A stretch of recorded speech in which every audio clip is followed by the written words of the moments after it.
all of me. Why not take all of me? Can't you see that I'm no good without you? Good evening. It is a great honor to be here to speak as part of Micah's master's thesis, Under Our Skins, Deconstructing Prejudice Through Music and Oral History. Micah, and I also want to thank Hope Freeman for being my witness for this performance. Micah has a wonderful participant handbook that frames the central question of this project as, who are you? And how does who you are relate to others' projections of what you are? For my part of Micah's performance, I wanted to reflect on the concept of intersectionality.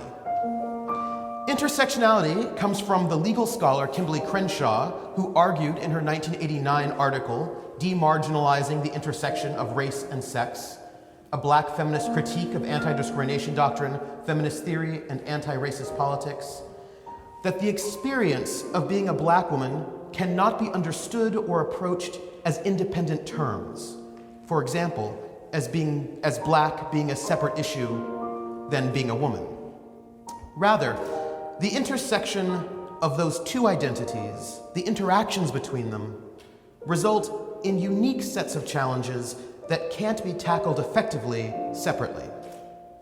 It is one of the reasons why Black feminism developed, because Black women found the civil rights movement increasingly didn't address issues of gender, and the feminist movement didn't address issues of race, as if these things could be treated separately.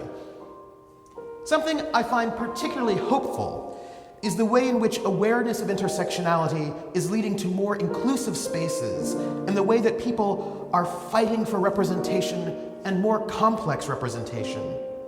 We don't just see someone as a Black person or a gay person, but we have the possibility of seeing people as both and more.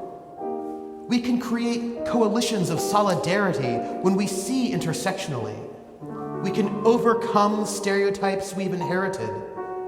I am a mixed-race, Black transsexual man who's queer. I'm also a veteran and a feminist.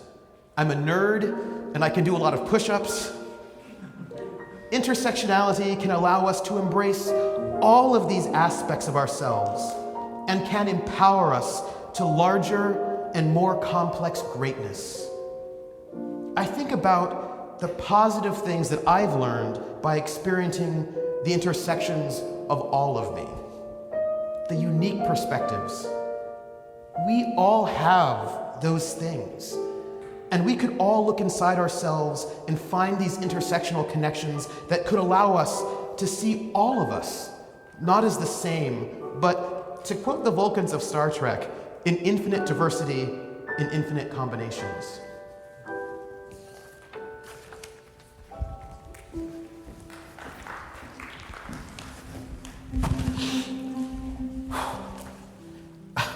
I was talking to a friend of mine, and he had just gotten this rejection article he wrote about this rejection for this article he wrote about intersectionality.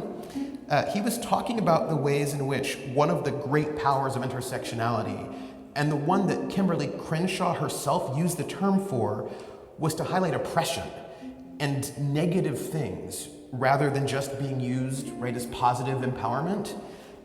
And I feel like that's where we are now. The readers wanted intersectionality as empowerment, and so they rejected the article. I feel like they all want intersectionality, but only insofar as it makes them feel good, makes them feel like they themselves are more complex, and therefore less culpable. And they want me to tell them that. But dealing with one's intersectionality can be terrible. Did you know that ever since I moved to Massachusetts, with its narrow sidewalks, I step off the sidewalk when passing by women? And part of me thinks that I do that because I understand male privilege and rape culture, and I understand that men can be threatening, So rather than force women to move or cross the street, I do it.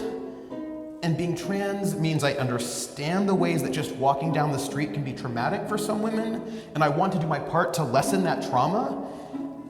But I'm not just a man, right? I'm also black. In a state that is full of a lot of racist people. And what's worse, racist people who think they're progressive. When I first got here, I was invited to meet the students of the Black Men's Coalition and the Black Women's Coalition. And I went and I listened to their experiences. And this one student told me of the time that he was walking home from the Tisch Library late at night after studying, and he was heading back to his dorm. And he was just walking home right on campus. And he happened to be walking by a woman who noticed him and pulled mace on him. Because, right, he was a scary black man that she could not imagine was a fellow student here on campus. And, since I've been here, there have been multiple accounts of black men on campus being read as threats or dangers by the people that I walk by all the time. And I keep asking myself, every time I step off the sidewalk, am I doing this out of feminist solidarity with women and for empathy for their trauma? Or am I doing this because of my blackness within a racist structure? Am I just reproducing Jim Crow oppressive styles of behavior as I try to be a feminist ally? I don't even know how to interpret my own behavior every time I step off the sidewalk because I'm intersectional in my privilege and my oppression. I read that article about that woman who did the experiment of not moving out of the way of men while on her daily commute, and how men would never move for her and she always got bumped into all the time, and the men never know what it's like to move for a woman. Did you see that article? And I got what she was saying, I did. And I felt like me moving off the sidewalk was something good, right? It was like a correction. But then I kept thinking about how I'm always stepping off the sidewalk for women. And how I don't think it's feminism, I think it's racism. Or both, I suppose. And then sometimes I think, if I got hit by a car while walking in the street because I stepped off the sidewalk to make space, because I'm afraid they might call the cops on me or mace me if I don't, people would probably call me criminal or stupid for jaywalking. Every time I walk on this campus, especially at night, I'm afraid and I think about this. And it causes me stress every time. And I feel like I can't even tell anyone because they just dismiss me or judge me or just tell me, of course there's no problem, you don't have to walk off the sidewalk. Or they just feel uncomfortable, right? Because they don't want to think that this campus is that sort of place. I have to go back out there. I'll be back.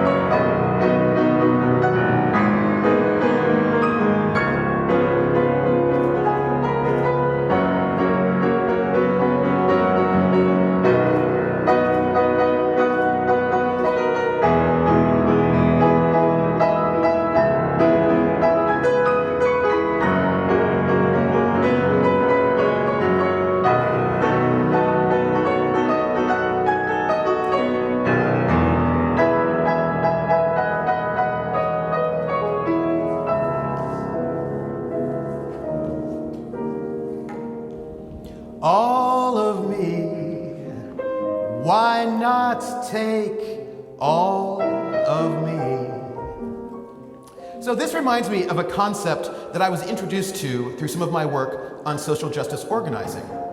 The idea that we all exist within overlapping circles of privilege and oppression. That we all have complex intersectional identities.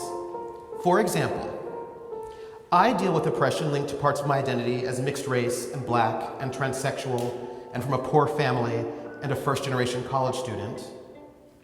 But I also deal with privilege linked with parts of my identity as male, neurotypical, able-bodied, now middle class, and having educational and first-world privilege. I find that thinking about these overlapping circles of privilege and oppression is very useful because it helps overcome feelings of guilt that one might, or the feeling that one might be the bad guy. We're all complex people with multiple aspects, and recognizing the complexities in ourselves may allow us to recognize the complexities in others. That one person that I might just see as a white man may also have class oppression and may be neurodiverse in ways that make his life more difficult than I can imagine. And of course, for all of my challenges, my US citizenship privilege meant that I had a much easier time traveling internationally than a lot of people. I remember when I went to apply for my residency permit in Germany, they saw my passport and I got one with very little hassle. While Africans who were there in line to get residency permits were hassled and questioned much more harshly. Now, that I have privilege doesn't make me a bad person. Privilege isn't something that we earned or deserve, just as oppression isn't something that we earned or deserve. But it does mean that I get better treatment than others. And it is important to know this, and to try and not take advantage of those privileges to the detriment of others. So, what you can do is recognize your privilege, fight against its normalization, and when you're in a position to do so, use that privilege to disrupt oppression. So for example, my male privilege means that people will give me more authority and listen to me more than my colleagues who are women. So when I see it happening, I should use my privilege to boost my female colleagues so I can make sure that they aren't overlooked or shut down. And this is something that we can all do in our own ways.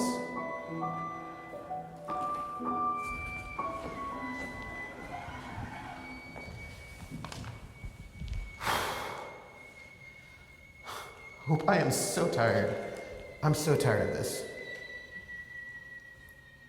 Why do I always have to frame discussions of privileges in ways to make the people who have privilege over me more comfortable if I maybe want to get them to stop contributing to my oppression? Why do I have to show them the ways that I have privilege before they'll even accept that the idea of privilege is real? Why is the only way to get them to have empathy with me is to have a conversation that's ultimately all about them? Why can't they just care about my story and me without making it all about them?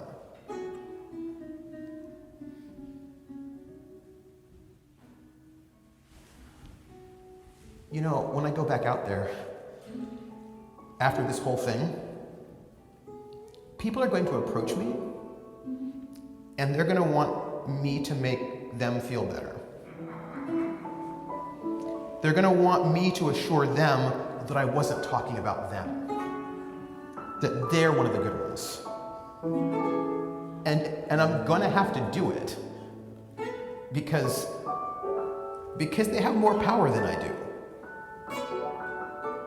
Because of their privilege, I have to spend all of my time assuring them that they don't need to be guilty, that they're okay, that I still like them. And if I don't assure them, then what? Right? Then I'm the angry black person. I'm hostile. I don't argue fairly. I am going to make myself vulnerable on this stage where I work, and afterwards, when I'm feeling small and unsafe, I'm going to have to spend hours making them feel better. Probably days.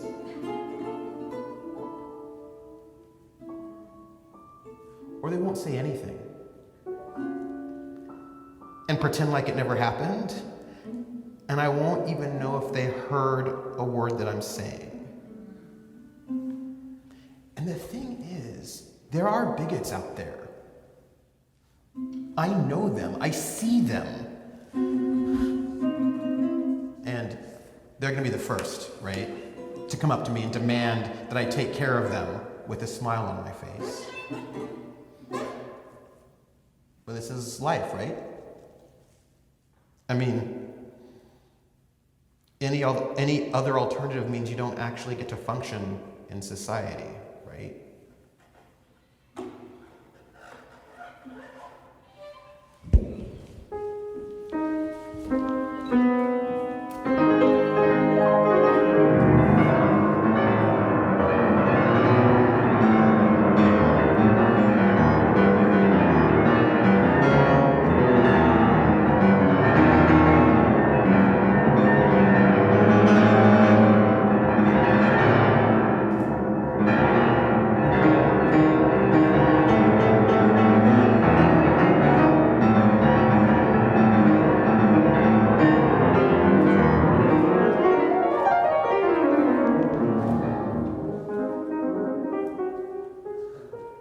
All of me, why not take all of me?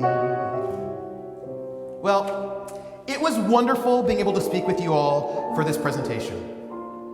One of the great things about Tufts is that we care about conversations like this, and we make space for all of us to communicate with each other.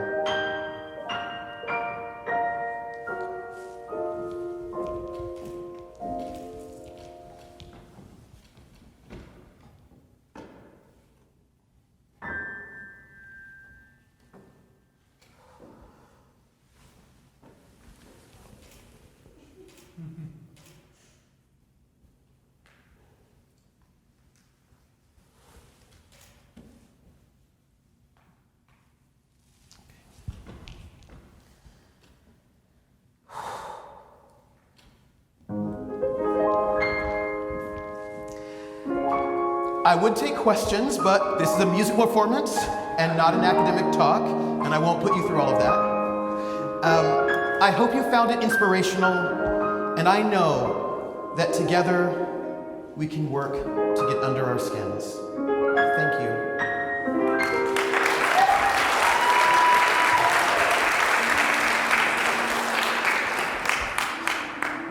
You know what the worst part is, Hope?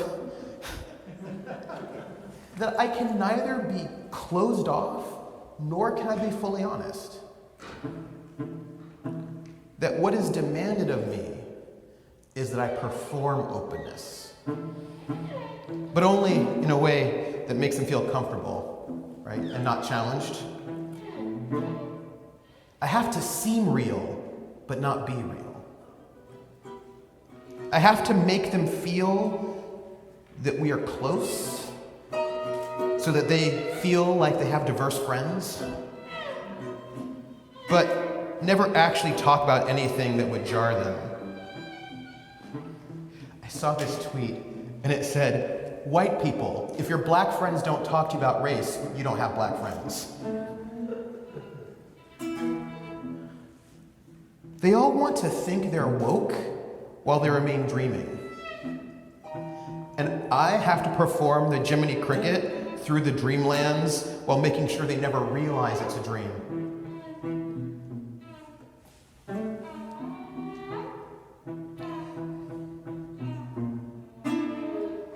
It's exhausting.